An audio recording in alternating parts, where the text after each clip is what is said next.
And you are back with us on Talk to Me on Rogers TV, and we are having a great time with our first show on the network. This is the Juno edition of Talk to Me, and I'm here with my guest Sweetie, with Clifton Joseph, and with Kayla T, gossip, and more stuff coming up. We're glad to be your guests, Denise. Oh yes, so thank you. My co-host.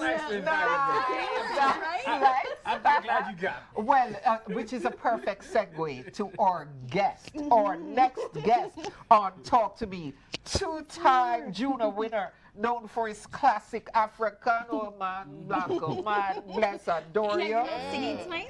No, I'm not singing tonight. Blessed, welcome to Talk to Me, and you're Thanks fresh for from yard on the Bob Marley tribute show in the Grill. But T, I know you're supposed to ask about the Junos, but talk to me about the Grill King. How was it? It was a great experience. I felt like I was in Toronto. The love that I was getting. You know what I mean? I didn't feel like the people were seeing me for the first time. You know what I mean? It was a great experience for sure. Nice. Yeah. And there are a couple of the Toronto people there too, from what I Oh yeah, Tanya P was there, Tony Anthony was there. They all we all did well. Like the people really loved us. Excellent. And gave us love, you know? Nice. That was at MX3, right? MX3 yeah, line. very nice. All right, so welcome back to Canada. Yeah, man. Down to All business. right. This is the Juno show. Yeah. You've got Cry to Me up for Cry Every Day, up for a Juno. Now, I want to just read this. The slogan, "Women's Rights are Human Rights," was first used as the United Nations World Conference on Human Rights in 1993 in Vienna.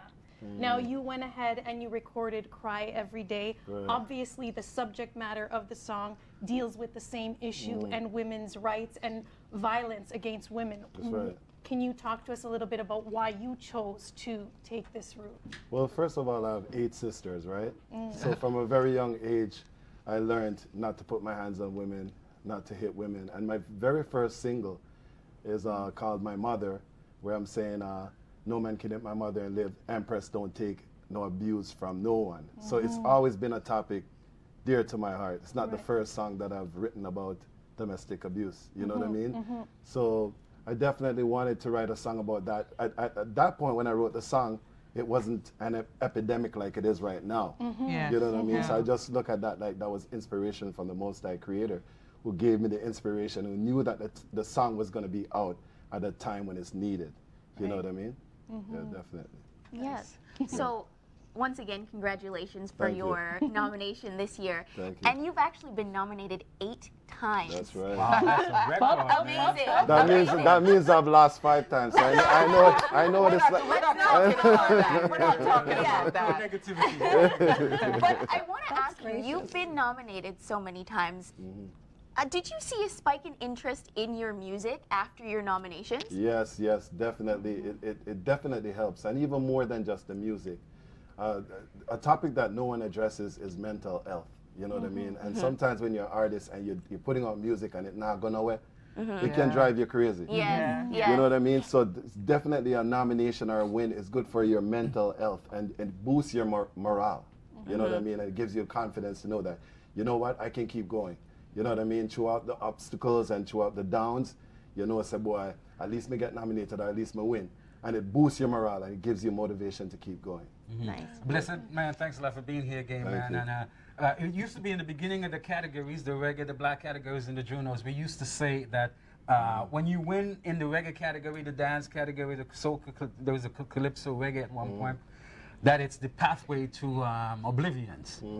And I was wondering where you've been, because for a while there it seemed like after the first win or so you just went somewhere and I didn't hear about you. What happened during that time, man? During that time, you know, I was just coming out of a 15-year relationship.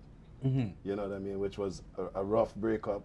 You know what I mean? Plus, at that time I had to do some, you know, soul searching. I had to do some introspective work, you know, look at myself and say, all right, where am I going with this? You know what I mean? And the thing, when you do reggae music, sometimes you don't make no money, but you need money to live.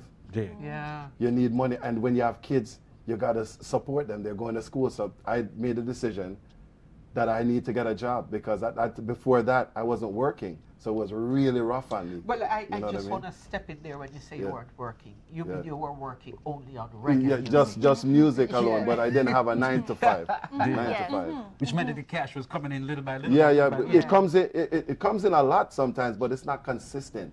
Yes. You know what I mean? Yeah, yeah. So that's where I was, just working a 9 to 5 and still doing my music, but more for like music is a thing where you have to give it 100%. Because And that's why you didn't see me. So now I quit my job. I'm the 9 to 5, and now I forward and. how tough was That's it? the You results. talk about mental fortitude. How tough was that going through? Because I'm sure people were saying to you, bless Oh, it you, was go out rough, there. man. The worst part is when people come to you and ask you Where do you- if you're still a sing. Yeah. Oh. Like, you know what I mean? That's it. Never go to an artist and ask them if they're still a sing. Because if Folks, hear that. Don't do it. yeah, you know what I mean? So it was really tough. You have some people, they can't wait for you to be down so they can, you know, keep you down, you know. So And everybody it had was rough. It advice. was rough. It was rough, but I got through it. The grace of God brought Right me on. through it.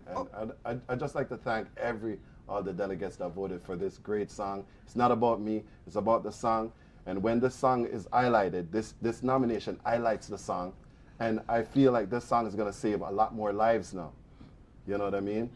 Because a lot of people are influenced by music, and I just believe that it's gonna save a lot of lives. Definitely. Excellent, man. Mm-hmm. Right on.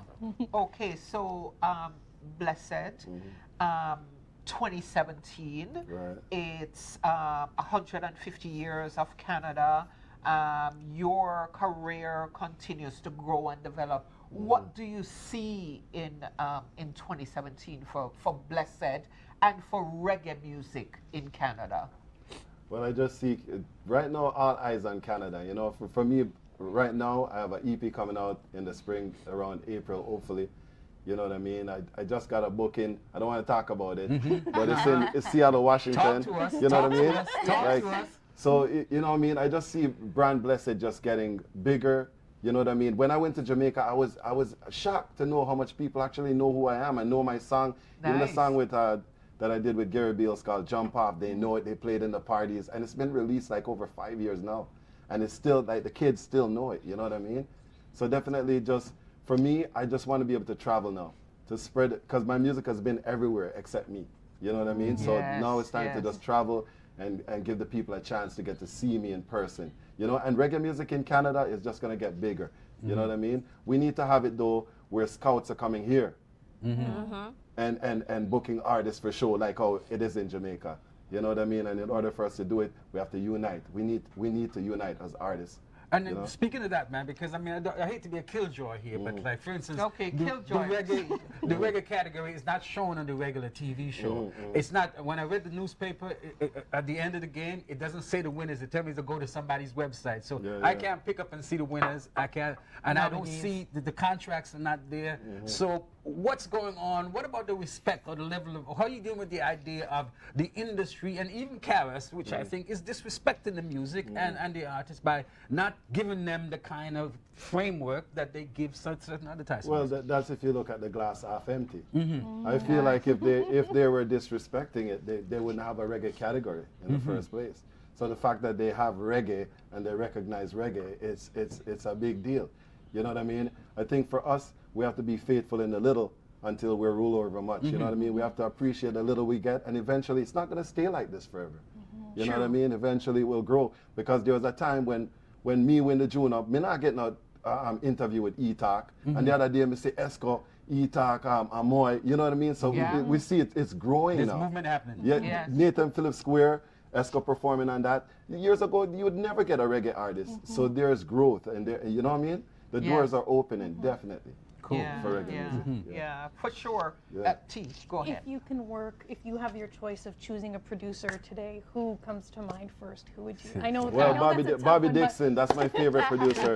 Digital B Digital, Records, yeah.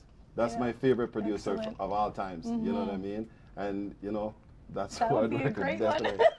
Yeah. Yes, yes. Send us yes. that when it's Yeah, ready. man. He did the Dry Cry album for Sizzla Kalanji. Yeah. He produced Black Woman and Child. You know what I mean? He got Shabba Ranks to 2 Grammys. Like, great producer. Yes. Yeah. Oh. So if you could give some advice to someone on the come up, if you will, what would you say to them to encourage them? In the 30 seconds we've got. Yes. Do not do the music to become rich and famous and be this big superstar. Do it because you love it and you feel like it's your purpose. It's not about bossing or becoming this big star. It's about the journey at the end of the day and how much people's lives you can have an impact on. So do not do it for the fame. You know what I mean? Just do it because you love it. Well said. Well said. Which is the attitude we should have for the work that we choose to do. That's right. And Blessed, want to thank you so much for being Thanks with for us. having me, Denise. And, I love you. Denise, enough people don't know. Without Denise, I'll be nothing. You know what I mean? Like, straight up. Yes, You know what I would mean? be something. Trust me, Denise. Dennis, Yeah, man. Dennis, another disclosure. No. Yeah, man. Like, definitely, Denise has been there for me from the beginning. You know what I mean? So trust me. Yeah, Yeah, man. man, I really appreciate it. You know? Great to have you with us. on Denise, Talk we're going to Me. have to interview you just now. And of course, Sweet Tea, too. You know? Yeah. Yeah, man. Stay with us. We'll be right back.